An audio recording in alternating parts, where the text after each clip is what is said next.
A Yamazaki Consultoria Empresarial, na sua série Conhecimento à Distância, apresenta o tema Operações Imobiliárias e a sua importância. Uma operação imobiliária ou transação imobiliária é a venda ou aluguel de imóvel. No Brasil, de acordo com o Decreto 81.871 do ano de 1978, são funções que competem a um profissional denominado de corretor de imóveis. Somente este corretor de imóveis, como conhecedor do mercado, pode avaliar com exatidão o imóvel, evitando assim a chamada especulação imobiliária, onde geralmente gera valores fora da realidade do mercado. Vamos então conceituar inicialmente o que é uma imobiliária. Imobiliária é uma empresa credenciada pelo CRECE, que é o Conselho Regional de Corretores de Imóveis, para atuar no mercado imobiliário, na intermediação de venda ou locação de imóveis, tais como casas e apartamentos, salas e escritórios, bem como proceder à administração de imóveis locados. E pela venda ou locação de um imóvel, a imobiliária ganha uma comissão, a qual é devida pelo dono do imóvel. Cabe ao corretor de imóveis exercer profissionalmente a intermediação na compra, venda, permuta e locação de imóveis e opinar quanto à comercialização imobiliária. Para exercer a sua função, o corretor deve firmar um contrato de mediação com o dono do imóvel. Este documento deve ser feito em duas vias e assinado por ambos, e nesse documento deve constar ainda o valor e condições de venda, a porcentagem da comissão ajustada e o estabelecimento do prazo que o corretor complete ou faça a mediação. Os corretores sindicalizados possuem uma série de benefícios, como, por exemplo, um preço especial na colocação de anúncios de publicidade de imóveis, mas, no entanto, devem constar no anúncio o nome por extenso do corretor, seu endereço, além do número de registro no CRECE. No Brasil, o corretor deve ser inscrito no CRECE, Conselho Regional de Corretor de Imóveis de seu estado, que organiza o registro dos profissionais e regulamenta e fiscaliza a profissão e a atividade no âmbito estadual. Só pode se inscrever os profissionais formados em curso técnico em transações imobiliárias, ou chamado TTI, ou curso superior em administração ou gestão imobiliária. O honorário sobre a venda de um imóvel é devido ao corretor que intermediou a venda. Caso o proprietário não queira assinar uma opção de venda, ao menos os corretores deverão ter em mãos um controle de visita firmado pelo comprador, pois o mesmo dá o direito ao honorário em caso de uma demanda judicial. É infração do Código de Ética o anúncio de imóvel, seja ele qual for, sem a devida autorização por escrito do proprietário do imóvel. Avaliação imobiliária. A avaliação da propriedade imobiliária visa a estimar o seu valor e pode ter, entre outros fins, a partilha dos bens de uma herança, a compra ou venda de imóveis, o financiamento hipotecário na compra ou construção de um imóvel, o estudo econômico financeiro de um projeto de investimento, o cálculo de indenização por expropriação, a determinação do valor para efeitos fiscais e assim por diante. As avaliações de imóveis são executadas normalmente por profissionais com nível superior e que atuam no ramo imobiliário. Estes se titulam como avaliador ou perito imobiliário. São avaliadores aqueles que, para além de curso superior, possuem formação na área de avaliação imobiliária, devendo estar inscritos na associação profissional e possuir seguro. Infelizmente, o mercado está inundado por supostos avaliadores que não têm nenhuma formação e competência ou qualificação na área. Valor do imóvel.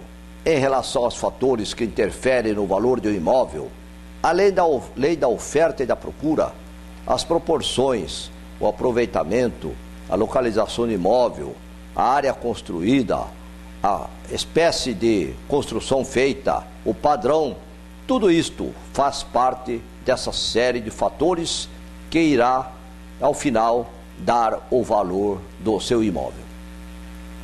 A garantia de um negócio seguro e perfeito depende de uma série de documentos que devem estar devidamente registrado e regularizado. Entre estes podemos citar título de propriedade, certidão de filiação, certidão negativa de ônus, repetindo os nomes dos proprietários da mesma forma que na certidão de filiação de domínio. O valor é determinado oficialmente por um avaliador de imóveis, com base nos princípios da engenharia de avaliações. O registro de imóveis é uma tarefa que é competida ao oficial de registro de imóveis, que é o responsável pelo registro, averbação e matrícula do imóvel. Todo este processo, aplicado sobre a compra de um imóvel, deve-se principalmente pelo fato de que, como determina o Código Civil, existe uma série de proibições de vendas de imóveis, bem como de restrições para compradores. A escritura pública. Este documento é o documento elaborado em cartório, denominado de escritura pública, e realizado por um agente que detém esta função pública. Em caso de bens imóveis, deverá ser registrado no cartório de registro de imóveis, transmitindo assim a verdadeira propriedade de determinado bem imóvel.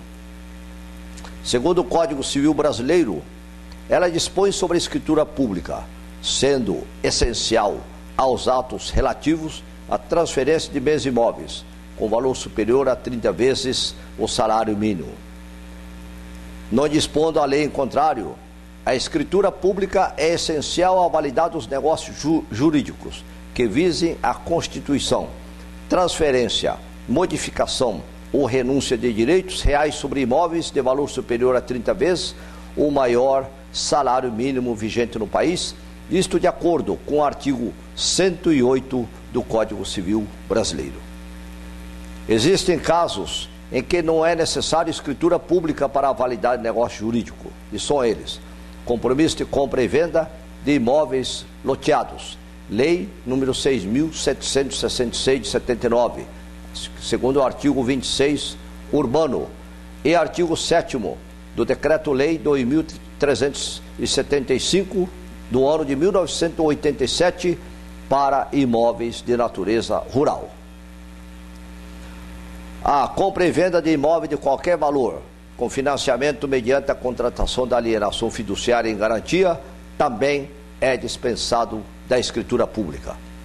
O mútuo, com alienação fiduciária em garantia imobiliária nos termos do Sistema de Financiamento Imobiliário, SFI, de acordo com a Lei 9.514 de 97, pelo artigo 38, parágrafo único do artigo 22, com redação dada pela Lei 11.076 de 2004, também é outro caso que se dispensa a escritura pública. A compra e venda de imóvel de qualquer valor, com financiamento do sistema financeiro de habitação, de acordo com o artigo 1º da Lei 5.049 de 66, e que alterou o artigo 61 da Lei 4.380 de 64, é um outro caso em que se dispensa a escritura pública. E também qualquer outro negócio jurídico envolvendo imóvel de valor igual ou inferior a 30 vezes o maior salário mínimo vigente no país, por força da exceção que vem trazido e previsto no artigo 108 do Código Civil Brasileiro. Para este caso também, dispensa-se a escritura pública. Vamos falar aí de um item importante, que é uma exigência da Receita Federal do Brasil com relação ao cumprimento da obrigação de quem efetua transação imobiliária. Ela se trata da chamada DIMOB. O que é DIMOB? DIMOB é a Declaração de Informação sobre Atividades Imobiliárias. Esta é uma obrigação acessória exigida e que você deve prestar conta à Secretaria da Receita Federal do Brasil. Tal declaração é de apresentação obrigatória para todas as pessoas jurídicas equiparadas que comercializarem imóveis que houverem construído, loteado ou incorporado para este fim, que intermediar então aquisição, alienação ou aluguel de imóveis, que realizarem sublocação de imóveis ou que tenha sido ainda constituída para construção, administração, locação ou alienação do patrimônio próprio de seus condôminos ou sócios. Sua base legal encontra-se na Instrução Normativa da Receita Federal do Brasil, número 1115, de 28 de dezembro de 2010. A entrega da DIMOB. A DIMOB deverá ser entregue até o último dia útil do mês de fevereiro do ano subsequente ao que se refere às suas informações por intermédio de um programa chamado ReceitaNet, que é disponível na internet no endereço http://receita.fazenda.gov.br, de acordo com o artigo 3º da IN número 1115, de 28 de dezembro de 2010. Existe, para aqueles que não prestarem conta na DIMOB, uma penalidade, que esta multa, então, segundo o artigo 4º da Instrução Normativa 1115 de 2010, prevê que a pessoa jurídica que deixar de apresentar a DIMOB no prazo estabelecido ou que apresentá-la com incorreções ou omissões, sujeitar-se às seguintes multas: R$5.000 por mês calendário no caso de falta de entrega da declaração ou de entrega após o prazo. Observe-se que a multa que se refere ao inciso anterior tem por termo inicial o primeiro dia subsequente ao fixado para entrega da declaração e por termo final o dia da apresentação da DIMOB ou, no caso de não apresentação, a data da lavratura do auto de infração.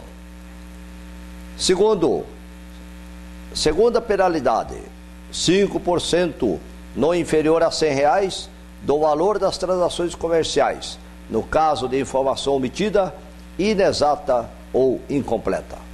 Vale lembrar que a omissão de informações ou a prestação de informações falsas na DIMOB configura hipótese de crime contra a ordem tributária prevista no artigo 2º da Lei 8.137 do ano de 1990. Para realizar um negócio imobiliário, não basta apenas a imobiliária encontrar o imóvel desejado, mas sim é preciso um processo mais complexo para garantir o conforto, a segurança e a maior economia dos clientes. Assim, o estabelecimento deverá oferecer um corretor de imóveis capacitado, devidamente qualificado e inscrito no CRESSE, e avalistas para encontrar o imóvel que melhor apresenta a relação custo-benefício ao cliente e também à empresa. Siga você estas recomendações e assim você, empresa imobiliária, estará prestando relevantes serviços e de caráter de interesse público a toda a comunidade, porque a atividade imobiliária e as transações imobiliárias constituem importante fator socioeconômico dentro de uma comunidade, de uma cidade, de um estado e, por que não dizer, dentro do Brasil. Após ambas as partes, então, cliente e vendedor, locador, concordarem com o negócio, o profissional assim poderá então fazer um contrato de compra e venda, locação com as cláusulas combinadas, mudar a escrituração do imóvel no caso de venda e auxiliar os clientes caso haja necessidade da declaração da DIMOB, que deve ser apresentada para a Receita Federal do Brasil. Assim, você realmente estará, como imobiliarista, prestando relevante serviço e dará segurança jurídica a todos os seus clientes de forma permanente, duradoura e segura sob o ponto de vista jurídico.